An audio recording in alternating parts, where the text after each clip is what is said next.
이제 이커머스의 필수적인 요소죠. 디지털 전환 국면 시대에 말할 것도 없이 성장할 걸로 보입니다. 이제 장이 안 좋았었던 2015년 이럴 때도 제일 상위에 올라가 있는 걸 보실 수 있어요.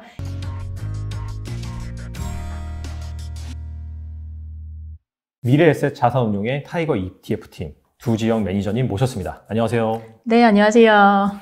네, 매니저님과 함께 또 최근 시장 상황에 맞게 과연 주목할 만한 투자 대상은 무엇인지 한번 살펴보도록 하겠습니다. 최근에 사실 시장이 되게 안 좋잖아요. 그렇죠. 뭐 지정학적인 리스크, 그 다음에 또 연준에서는 계속해서 매파적인 발언을 이어가고 있고. 근데 이러한 상황에서 꾸준하게 계속해서 양호한 성과를 보여준 투자 대상이 있거든요. 보니까 바로 리츠입니다. 네, 맞습니다. 그래서 왜 이런 상황에서 이 리츠가 나 홀로 이렇게 그냥 계속해서 올라가는지 어떤 매력이 있길래 그 투자 수요가 글로 몰리는지 좀 궁금합니다. 네, 저희 말씀 주신 것처럼 최근에 시장 변동이 어마어마하죠. 네. 그런데도 말씀 주신 것처럼 이제 리츠 관련된 ETF는 지금 연초까지 도드러가지 않더라도 한 3개월 놓고 봤어도 한 12% 정도 올랐거든요. 완전 반대로 움직이네요, 진짜. 맞아요. 그런데 이제 리츠라는 걸 조금 이따 다시 한번 설명을 드리겠지만 리츠는 말 그대로 부동산에 투자한다라고 생각하시면 되세요. 그러다 보니까 부동산 경기, 우리나라만 놓고 봤을 때도 워낙 좋았고, 그리고 미국도 지금 부동산 역대 최고가 갱신이다 이런 기사를 또 얼마 전에 봤거든요. 네네. 그런 것처럼 부동산에 대한 관심이 계속 높아지면서 이제 부동산 가격 자체가 오르는 부분도 있지만 부동산에서 사실 투자한다는 메리트는 네. 임대료 받는 거잖아요. 그렇죠. 그래서 다들 건물주가 되고 싶다 이렇게 말씀을 하시는 건데 그 임대료 배당 수익이 꾸준히 나오다 보니까 아무래도 그렇게 분배금 받는 ETF들 그중에 대표 주자인 리츠 부동산 인프라가 조금 더 주목을 많이 받고 있는 것 같습니다. 알겠습니다. 그러면은 일단 기본적으로 뭐 리츠긴 한데 이걸 가지고 또 구성한 ETF도 있다 이렇게 말씀해 주신 것 같은데 리츠의 그 기본 구조? 약간 좀 생소하신 분도 있을 수 있으니까 네. 거기에 대해서 좀 설명을 해주시면 좋을 것 같아요. 리츠는 쉽게 말씀드리면 아까 소액으로도 지금 부동산 투자할 수 있는 개념이다 잠깐 언급을 드렸는데요. 이유가 리츠라는 게 사실 부동산 관련된 펀드다라고 생각하시면 되는데요. 이제 투자자분들이 부동산을 투자하고 싶을 때 이제 큰 돈이 있어야지 부동산 뭐 건물이든 뭐 아파트든 사실 수 있는데 그 투자자들이 소액으로 펀드를 투자하면 그 리츠 펀드는 돈을 모아서 부동산을 사거나 이제 매각 또 수익이 나면 매각을 하기도 하고 이런 식으로 됩니다. 그러면 거기서 나온 임대료 이제 운용을 잘해서 나온 임대료랑 그리고 매각을 하게 되면 매각 차익은 투자자들한테 90% 이상 배당을 하게 되면 또 세제 혜택이 있거든요. 네네. 그러다 보니까 이제 리츠에 투자하는 건 부동산에 투자하셔서 임대료도 받고 그리고 운이 좋으면 덤으로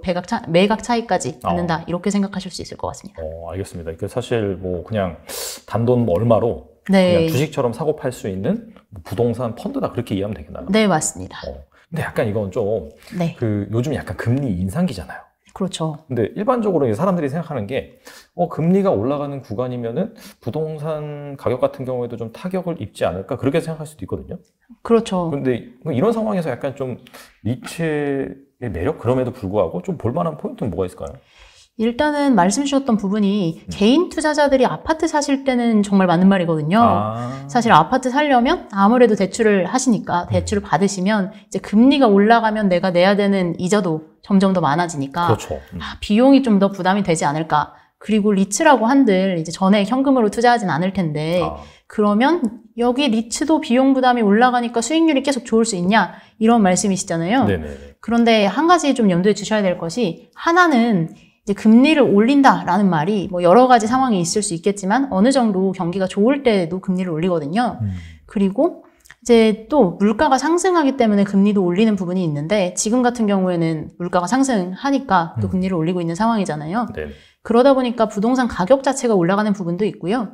그리고 또 하나는 이제 개인들은 대출 말고는 사실 부동산 살 때 자금을 조달할 만한 창구가 많지 않은데 그렇죠. 리츠는 할 수 있는 방법이 좀 다양해요. 유상증자를 한다. 뭐 최근에 4월 정도였던 걸로 기억을 하는데 뭐 신한알파 리츠라든지 코란코 리츠라든지 이런 부분들은 대규모로 유상증자를 했거든요. 아니면 다른 리츠들도 우리 대형화 할 거다 이러면서 유상증자 계획이 있다라고 얘기를 하고 있고 근데 그 이유가 유상증자를 하면 대출을 하지 않아도 이제 자금을 조달할 수 있으니까 이제 훨씬 자금 조달 방법이 많아서 단독 대출로만 금리가 올라서 대출로만 자금 조달을 하는 게 아니라서 비용이 많이 오르지는 않고요. 그리고 마지막으로 이제 결국은 부동산 임대 수입인 것도 맞잖아요. 그러다 보니까 임차하고 있는 분들한테 그런 비용이 전가가 돼서 그렇게까지 만약에 금리가 오른다, 부동산 안 좋으면 리츠도 무조건 안 좋냐라고 하시는데 그런 걱정을 조금 덜어두셔도 될 것 같습니다. 그리고 이제 앞서서 서두에서 이제 주로 이제 아파트에 국한돼서 뭐 그런 걱정을 한다라고 했는데 리츠 같은 경우에는 투자 대상도 상당히 좀 다양하다고 알고 있거든요. 네. 그러면 이제 주로 이제 리츠는 어디에 투자를 하는지 약간 그 분야가 있는지 설명해 주시면 좋을 것 같아요. 예전에는 리츠라고 하면 리테일 리츠 아니면 이제 오피스 리츠 가장 많이 생각을 하셨을 거예요. 네네. 뭐 어디 상가 아니면 기업이 들어가 있는 건물을 산다 이렇게 투자한다라고 많이 말씀을 하셨는데 지금은 그렇지는 않고요. 굉장히 종류가 다양해지고 있어요. 리테일 리츠라고 하면 뭐 롯데 리츠처럼 롯데 백화점이 있는 건물에 투자한다든지 롯데 마트가 있는 건물에 투자한다든지 이런 식으로 리테일 관련된 자산을 가지고 있었고요. 그런데 최근에는 뭐 SK 리츠는 주유소에 투자하고 있거든요. 주유소예요.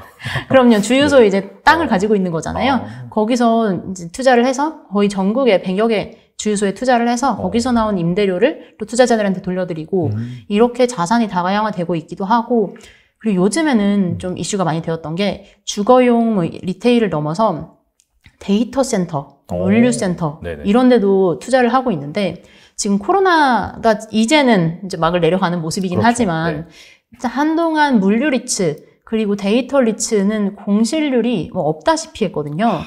그리고 그럼 코로나 끝났으니까 이제는 안 필요한 게 아니냐라고 하실 텐데 사실 뭐 쿠팡 이런 서비스를 이용하신 게 코로나 때 40, 50대 그리고 60대 분들까지 처음 이용해 보셨다라고 하는 응답 비율이 높았고 네네. 다시 돌아갈 수 있냐라고 했을 때 그렇지 않을 것 같다라고 하는 응답 비율도 높았던 점을 감안하면 이제 이커머스의 필수적인 요소죠. 물류 리츠는 앞으로도 성장이 될 거라고 생각을 하고 데이터 센터 리츠는 뭐 디지털 전환 국면 시대에 말할 것도 없이 성장할 걸로 보입니다. 이렇게 리츠 자산이 생각하시는 것보다 훨씬 다양해서 조금 다양하게 있다라고 생각해 주셔도 될 것 같습니다. 저희 장모님 같은 경우에도 이번 코로나를 계기로 해서 쿠팡 앱을 깔았고 결제를 하시더라고요. 근데 확실히 해보니까 편한 거예요. 맞아요. 하는 방법만 알면은. 그래서 사실 지금 뭐 엔데믹이라고 해서 이런 이커머스 수요가 감소한다라기보다도 그냥 코로나 때문에 성장률이 가속화됐다. 네, 맞습니다. 그 부분으로 보는 게 맞는 것 같아요. 알겠습니다. 확실히 이게 아파트만 있는 게 아니라 투자 대상이 다양하다 보니까 이 투자 대상별로 분명히 또 뭐 업황이 좀 다를 것이고 또 그런 것들을 복합적으로 투자하는 리츠 같은 경우에는 사실 약간 좀 그런 시장 상황과 크게 상관없이 약간 마이웨이를 갈 것 같기도 한데 그럼에도 약간 좀 궁금한 게 뭐냐면은 자산별 상관 계수가 있잖아요. 말이 좀 어려운가? 이를테면 뭐 주식이랑 금이랑 채권이랑 움직이는 그런 시기가 좀 다르잖아요. 뭐 주식은 오를 때 뭐 채권은 좀 떨어진다든지 아니면 주식이 떨어질 때 뭐 금이 오른다든지 그런 관점에서 약간 포트폴리오 구성 관점에서 리츠는 그런 다양한 투자 자산과 어떤 좀 상관성을 보이는지 궁금하거든요.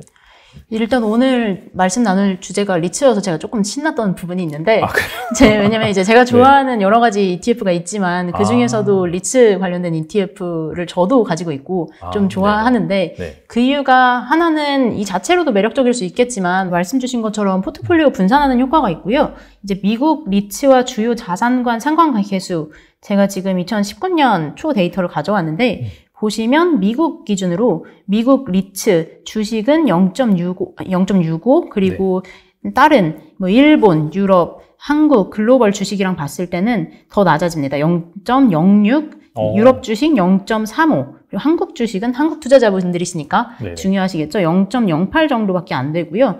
그래서 뭐 글로벌 원자재도 0.17 정도 돼서 이제 분산하는 효과가 있고 그리고 자산군별 10년 동안의 수익률을 비교해 놓은 표가 있어요. 그 표를 보시면 지금 어떤 자산이 계속 좋을 순 없잖아요. 그렇죠. 어떨 때는 신흥국가 주식이 좋았다가 어떨 때는 또 소형주가 좋았다가 대형주가 좋았다가 이렇게 계속 반복을 하는 시장인데 지금 보시면 리츠는 꾸준히 이제 평균 정도 이상으로 유지가 되고 있고요. 리츠 수익률은 뭐 2012년에는 17%였다가 이제 낮아졌을 때도 있었는데 이제 장이 안 좋았었던 2015년 이럴 때도 제일 상위에 올라가 있는 걸 보실 수 있어요. 이유는 말씀드렸던 것처럼 분배금이나 이제 뭐 배당금 이런 게 있다 보니까 상대적으로 주식들이 뭐 EM 주식, 그러니까 신흥국 주식이죠. 마이너스 10% 이렇게 갔을 때도 2.4% 유지하면서 상대적으로 이제 주식만 투자하시는 것보다는 포트폴리오 관점에서 다양하게 편입하셔서 가시면 조금 더 자산 배분의 효과가 크지 않을까 이렇게 한번 말씀드리고 싶습니다. 알겠습니다. 이게 이제 앞서서 이제 상관계수 말씀하시면서 0.65다 이렇게 말씀하신 게 이게 이제 1이 완벽하게 똑같이 움직인다. 네, 그렇게 맞아요. 보면 되고 0은 그냥 상관성이 없다. 맞습니다. 그렇죠. 이렇게 보는 거죠. 그런 관점에서 앞서 말씀해 주신 것처럼 한국 주식이랑 또 미국 리츠 같은 경우에는 거의 뭐 0.0 넷? 네, 맞아요. 0.08 정도밖에 안 그렇죠. 돼서 상관성이 없기 때문에 이렇게 담는다라고 한다면 확실히 좀 분산 투자 효과가 있다. 네, 그렇게 맞습니다. 이해하면 되죠. 정확하십니다. 알겠습니다. 그리고 네. 그렇다면 이제 본격적으로 리츠가 뭐 좋은 것도 알고 이러한 장점이 있다는 걸 알았는데 네. 그럼 어디에 투자를 할 것이냐라는 네. 관점에서 봤을 때 뭐 개별 리츠에도 투자하는 것도 좋지만 네. 그럼에도 불구하고 약간 좀 다양하게 좀 더 네. 안전하게 좀 포트폴리오를 꾸릴 관점에서 접근한다라고 한다면 대표적으로 그 국내 투자하는 그 ETF, 타이거 ETF가 있잖아요. 네, 맞습니다. 이름이 뭐죠 이게? 타이거 리츠 부동산 인프라 ETF고요. 네네. 이게 조금 생소하신 분들이 있으실 거예요. 네네. 이제 국내에서 제일 큰 리츠 ETF임에도 불구하고 생소하신 이유가 작년에 이제 편입 자산을 기존에는 종목 이름이 다른 거였는데 바뀌었어요 종목명이? 네, 맞아요. 네. 올해 3월에 바뀌었고요. 기존에는 이렇게 말씀하시면 기억하실 수도 있는데 타이거 부동산 인프라 고배당입니다. 뭐 사실 비슷한 것 같네요. 앞에서는. 뒤에 차이점이 네. 고배당이 있다가 없어졌어요. 그렇구나. 그 이유가 이제 옛날에는 상장되어 있는 공모 리츠가 많지도 않았고 우리나라 리츠 시장이 이렇게까지 주목받지 않고 많지 않아서 고배당 주식도 편입을 했었거든요. 그런데 이제는 맞아요. 주식이랑 한 작년 말 정도 기준으로 이제 한 80%, 80%는 리츠 인프라 자산을 담고 있었고요. ETF 내에서. 네네. 그리고 한 30%는 고배당 주식을 담고 있었어요. 그러다 보니까 이름명 자체에도 이제 고배당이라는 명칭이 들어가 있었는데 이제 12월 말 기준으로는 다 12개 종목 정도 담고 있는데 그게 100% 특별자산군, 이제 인프라나 그리고 네네. 리츠 자산으로 바꿨거든요. 그러다 보니까 이제 명칭도 올 3월 아예 바꾼 거죠. 이게 사실 뭐 고배당주 리츠랑 뭐 사실 별 상관이 없는 거 아니냐라고 생각할 수 있는데 이게 확실히 리츠냐 아니면은 주식이냐에 따라서 이 변동성이 확실히 다르거든요. 맞아요. 제가 보면은 아무리 뭐 금융 주고 배당 많이 줘도 시장 하락하면 그냥 급락해요. 리츠 같은 경우에는 오히려 이제 상승하는 경우도 있고 해가지고 그런 차이점이 있다라고 좀 보시면 될 것 같고, 자 그렇다면은 이 타이거 부동산 인프라예요? 뭐예요? 저희가 애칭 요약해서 말한 게 부인고라고 불렀습니다. 부인고, 근데 고가 빠진 거잖아요. 네. 그죠? 앞자리만 따가지고 부동산 인프라 고배당이었는데 이제 고배당이 빠지고 이제 리부인이 된 거죠. 타이거 리츠 인프라 부동산. 타이거 리츠 부동산 인프라. 네, 그럼 여기에는 주로 어떤 종목을 담고 있는지 궁금하거든요. 네. 저희 자산 보유하고 있는 자산 아까 12개 정도 된다고 말씀을 드렸는데 네네. 12개 담고 있는 리츠 한번 종목 보면서 다시 한번 말씀을 드릴게요. 네. 사실 우리나라에 상장된 리츠가 얼마 되지는 않잖아요. 네, 맞습니다. 사실 거기에서는 과반수 이상 정도를 담고 있다. 그렇게 볼 수가 있겠네요. 네, 대부분의 리츠를 편입하고 있다고 보시면 되고요. 지금 보유하고 있는 자산 한번 소개를 해드리면 ESR, 캔달 스퀘어 리츠, 그리고 롯데 리츠, SK 리츠, 그리고 처음 공모했을 때 굉장히 나름 열기가 핫했던 걸 기억하는데 신한 알파 리츠라든지 뭐 이리츠 코크랩 이런 리츠들이 다 담고 있고요. 그리고 아까 리츠 말씀을 드리면서 리츠도 종류가 있지 않냐 말씀을 주셨잖아요. 네네. 그런 것처럼 각 리츠마다 담고 있는 보유 자산이 조금씩 다르기는 해요.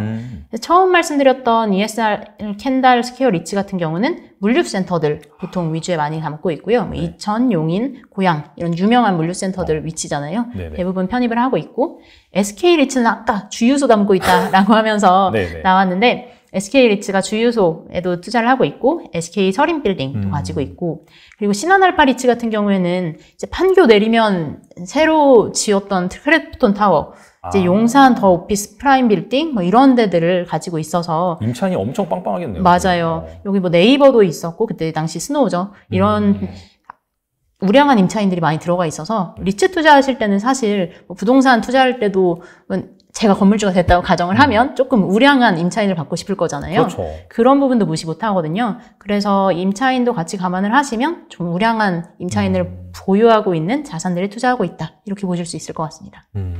알겠습니다. 그러면은 이게 가장 궁금한 게 네. 사실 리츠를 투자한 이유가 네. 아까 말씀하신 것처럼 월세, 네. 즉 뭐 배당이라든지 그런 거 있잖아요. 네네. ETF에서는 분배분위를 하더라고요. 그게 한 분배금 수익률, 뭐 배당 수익률이겠죠. 네. 이게 어느 정도 되는지 궁금합니다. 지금 상황에서. 네. 지금 타이거 리츠 부동산 인프라 ETF 같은 경우에는 작년 기준으로는 한 5% 초반 정도 나왔고요. 5.3% 정도 기억하시면 될 것 같은데 이제 아까 말씀드린 부분에서 다시 한번 나오는 고배당이 있다가 빠졌다 말씀을 드렸는데 그러네요. 네, 그 부분이 다시 한번 말씀드리고 싶은 이유가 이제 옛날에는 고배당 주식 같은 경우에는 보통 1년에 한 번 배당을 주잖아요. 그렇죠. 우리나라 같은 경우에는. 그러다 보니까 1월에 결정된 분배금을 모아놨다가 5월에 줬었거든요. 실제 통장에 들어오는 게 5월이었는데 네. 그래서 이제 배당을 총 4번 주는데 리츠 같은 경우에는 리츠 ETF 같은 경우에는 5월에는 많은 금액을 줬다가 이제 다른 날에는 조금 그거보다는 얼마 안 되는 금액. 약간 들쑥날쑥했군요. 네네. 그래서 4번 주는데 한 번은 많고 나머지는 그렇게 크진 않았는데 이제는 다 100% 리츠로만 구성되어 있다고 했잖아요. 그러다 보니까 오히려 5월에 이번에 지급됐던 금액은 조금 줄었어요. 그런데 전체적으로 놓고 봤을 때는 비슷한 수준일 걸로 예상을 하고요. 그리고 리츠들이 적게는 2번 배당을 주고요. 많게는 분기 배당을 해요. 그러다 보니까 이제 변동이 없고 좀 비슷비슷하게 줄 거다 이렇게 보시면 될 것 같습니다. 사실 사람들이 특히나 주식시장에서 싫어하는 게 변동성이잖아요. 네. 이 사실 배당금의 변동성도 꾸준히 주는 것보다는 분명히 변동이 있는 게 약간 좀 별로 안 선호할 수도 있는 부분이긴 한데 그렇죠. 그런 측면에서 약간 좀 균일하게 됐다는 것 자체가 좀 좋은 소식이긴 하네요. 맞아요. 5월에 받으시려면 그때 만약에 내가 받는 대상자가 아니면 이거 그냥 1년 후에 살까 이런 생각하시는 분들도 많으시더라고요. 그렇죠. 맞아요. 예. 근데 이제 비슷비슷하게 큰 차이 없이 지급이 될 예정이어서 그런 부분은 조금 장점이 되지 않았나 싶긴 합니다. 그럼 대략적으로 그러면 연간으로 봤을 때는 한 4, 5% 정도 되는 건가요? 그럼? 네, 맞습니다. 연간 4, 5% 정도 지급이 될 예정이고요. 큰 변동은 없을 걸로 보여집니다. 알겠습니다. 그리고 이건 이제 국내 리츠고 근데 사실 국내 리츠 시장이 선진국에 비해서 상당히 작잖아요. 네, 물론 맞죠. 이제 그래서 이제 성장성도 있는 부분이 있고 그럼에도 불구하고 약간 좀 리츠의 본고장이라고 볼 수 있는 미국 같은 경우에 네. 미국에도 이 미국 리츠에도 투자하는 ETF가 있다고 들었는데 이건 뭔가요? 말씀하신 것처럼 국내는 이제 성장하는 초기여서 지금 매력 포인트가 있긴 한데 미국 같은 경우도 그렇고 싱가포르, 의외로 또 일본 이런 쪽이 리츠 강국이어서 우리나라에서도 그런 국가들에 투자할 수 있는 ETF들이 상장이 돼 있고요. 미국 쪽 투자하시려고 하시면 타이거 미국 MSCI 리츠 이제 그건 해지가 또 돼 있어요, 환율이. 네네. 그래서 이제 그 ETF에 투자하시면 되시는데 그 ETF 같은 경우에는 우리나라는 이제 상장되어 있는 종목 수도 많지 않고 이제 12개 정도로 컴팩트하게 운영이 되고 있는 반면에 미국 소개드렸던 지금 미국에 투자하는 ETF 같은 경우에는 종목 수도 지금 130여 개 정도 투자를 하고 있고요. 어느 하나에 치중되지 않고 골고루 투자하고 있다라고 보시면 될 것 같아요. 그리고 한 가지 말씀드리고 싶은 거는 우리나라는 아직 그래도 여전히 주유소도 나오고 데이터 센터도 있고 하긴 하지만 그래도 조금 리테일, 오피스 이런 쪽에 많이 투자를 하고 있다면 지금 자료를 한번 보시면 올해 2월 말 기준으로 지금 타이거 미국 MSCI 리츠 합성 H ETF 같은 경우에는 건강관리, 레저, 호텔, 리조트 그리고 소매, 주거용, 부동산, 산업용에는 이제 공장, 창고, 물류센터 이렇게 다 포함되는 거거든요. 이런 쪽으로도 어느 한쪽에 치우치지 않고 골고루 투자하고 있다라고 보시면 될 것 같고요. 그래도 또 이제 리츠 ETF로만 투자하지 않고 배당 매력이 있다 보니까 워낙 직구하시는 분들 많으시잖아요. 그쵸. 그래서 이름으로 말씀드리면 조금 더 낯익으실 것 같아서 가져와 봤고요. 구성 종목이 제일 비중이 높은 건 프롤로직스인데 미국 최대 물류 리츠예요. 몇 %예요? 그럼 높으면은? 지금 한 9.5% 정도 보유하고 있고요. 그리고 상위 종목 먼저 살짝 말씀을 드리면 이제 프롤로직스, 에퀴닉스, 그 다음에 사이먼 프로퍼티 이런 정도로 먼저 말씀을 드릴 수 있을 것 같고요. 네. 이렇게 합쳐서만 지금 한 20% 가까이 투자를 하고 있는 상황이고 나머지는 뭐 3%, 2%, 1%에서 130개 종목을 가지고 있는 거고요. 그런데 말씀드린 것처럼 에퀴닉스 같은 경우에는 또 데이트 센터 리츠에서 글로벌 1위 기업이에요. 그리고 들어가 있는 기업들이 구글, 아마존, 오라클 이런 내노라한 빅테크 기업들이어서 임차인도 우량하고요. 지금 우리나라에는 아직 없는데 창고 리츠, 이제 퍼블릭 스토리지는 또 쇼핑몰 리츠 대표주자여서 우량한 리츠들로 구성되어 있는 종목이다라고 보시면 될 것 같습니다. 사실 뭐 미국 기업이 뭐 세계 어느 나라 기업보다 안전하다라고 하는데 더 나아가서 미국 부동산이라고 한다면 더 안전하겠네요, 확실히. 그런 좀 안정성 측면에서는 확실히 좋을 것 같고 대신에 얘네 그 배당 수익률, 분배 수익률이라고 하나요? 그건 어느 정도 되나요? 이제 미국 MSCI 리츠는 상대적으로 조금 낮긴 하고요. 이제 한 3, 4%. 아까는 5% 초반에 육박을 했다면 3, 4% 되는데 여기의 매력은 아까 우리나라는 지금은 이제 앞으로는 달라지겠지만 초반에 조금 지급 금액이 분배 금액이 크다가 조금은 낮았다 이렇게 말씀을 드렸는데 미국 MSCI 리츠 같은 경우에는 다 리츠를 편입하고 있기도 하고 그러다 보니까 매 분기 1%씩 1% 내외씩 고르게 분배를 하고 있습니다. 분기마다 이제 배당을 하는 거고 네, 맞습니다. 분기 배당 수익률이 그 정도고 한 연간으로 합쳤을 때는 그럼 한 4% 정도 나오겠네요. 네, 맞습니다. 한 4% 정도 생각해 주시면 될 것 같습니다. 알겠습니다. 확실히 좀 부동산에 그것도 이제 뭐 정말 안전한 우량한 임차인을 바탕으로 부동산에 투자하다 보니까 꾸준히 이렇게 뭔가 배당 수익이 나오고 그런 부분이 약간 이렇게 조정장에서 약간 좀 하락장에서 확실히 좀 견고한 모습을 보이는 것 같긴 한데 그럼에도 불구하고 모든 투자 대상이 다 100%는 없잖아요. 네, 100% 그렇죠. 좋다 이런 게 없기 때문에 혹시 뭐 리츠 투자에 있어서 주의할 점? 리스크 그런 것들은 뭐가 있을까요?